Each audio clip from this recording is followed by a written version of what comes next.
ദിലീപേട്ടൻ്റെ ഒരുപാട് നാളുകൾക്ക് ശേഷമുള്ള ഒരു തിരിച്ചുവരവെന്ന് വേണമെങ്കിൽ പറയാം. നല്ല എൻ്റർടൈൻമെൻ്റ് ആയിരുന്നു, ഒരു ഫാമിലി എൻ്റർടൈൻമെൻറ്റ് മൂവിയാണ്. സൂപ്പർ സിനിമയായിരുന്നു, സൂപ്പർ സിനിമയായിരുന്നു.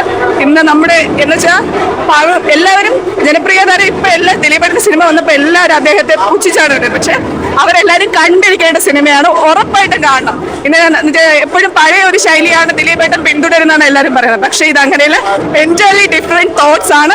ഇന്നത്തെ ആൾക്കാർ കണ്ടിരിക്കേണ്ട ഒരു സിനിമയാണ്. അയ്യോ സൂപ്പറായിരുന്നു, കോമഡി മുഴുനീള കോമഡിയാണ് കേട്ടോ. അത് അയ്യോ നമ്മളെല്ലാവരും പറയും ഡബിൾ മീനിങ്ങിന്റെ കോമഡിയാണ്, പഴഞ്ചൻ കോമഡിയാണ്. പക്ഷെ ഇത് അങ്ങനെയൊന്നുമല്ല, ഇറ്റ്സ് ട്രെൻഡിങ് ആയിട്ടുള്ള ഒരുപാട് കോമഡി.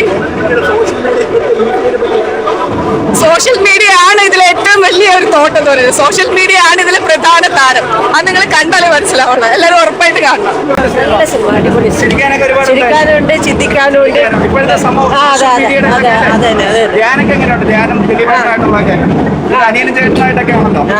ഞാൻ കുറച്ച് സമയമുള്ളൂ. അടിപൊളിയാണ്, എല്ലാരും അടിപൊളിയാണ്, ആരും മോശം പറയല്ല, എല്ലാം അടിപൊളി അടിപൊളി. അത്ര സമയമുള്ളായിരുന്നു, അത് കലക്കി പോയി. Super cinema. നേരത്തെ ദിലീപിന്റെ സിനിമ പറഞ്ഞാൽ അതേപോലെ പണ്ടത്തെ സിനിമ എങ്ങനെയാണോ അതേപോലെ തന്നെ, വേറെ ഒന്നും പറയില്ല. സൂപ്പർ സിനിമ, സൂപ്പർ സിനിമയായിരുന്നു. ഫാമിലി ആയിട്ട് ഇരുന്ന് കാണാൻ പറ്റിയ സിനിമ, കോമഡി എല്ലാം ഉണ്ട്. തിരിച്ചു വരവാണ്. സൂപ്പർ സൂപ്പർ സിനിമയായിരുന്നു. പഴയ ദിലീപ് തിരിച്ചു വന്നു, ദിലീപേട്ടൻ തിരിച്ചു വന്നു.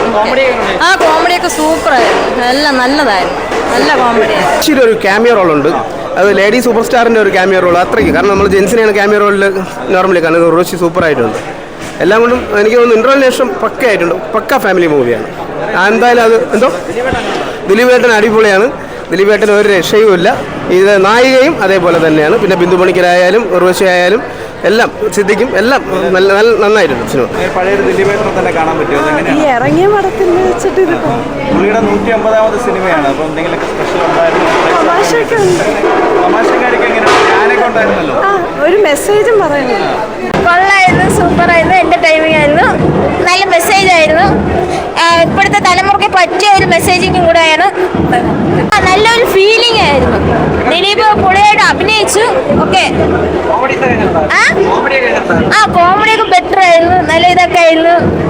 എന്താ പറയാ, ദിലീപ് ആ ഒരു പഴയതിനെക്കാട്ടി ഇതുകൂടെ മെച്ചൂരിറ്റി ഇതായിട്ട് വന്നെന്ന് തോന്നി. എല്ലാവർക്കും ഇഷ്ടപ്പെടുന്ന ഒരു പടം. ഇരിക്കാനും ഉണ്ടായിരുന്നു, നമുക്ക് മനസ്സിലാക്കാനായിട്ട്. ഇപ്പോഴത്തെ യൂട്യൂബേഴ്സിന് നല്ല കാണാനുള്ള സിനിമയായിരുന്നു, നല്ല പടമായിരുന്നു.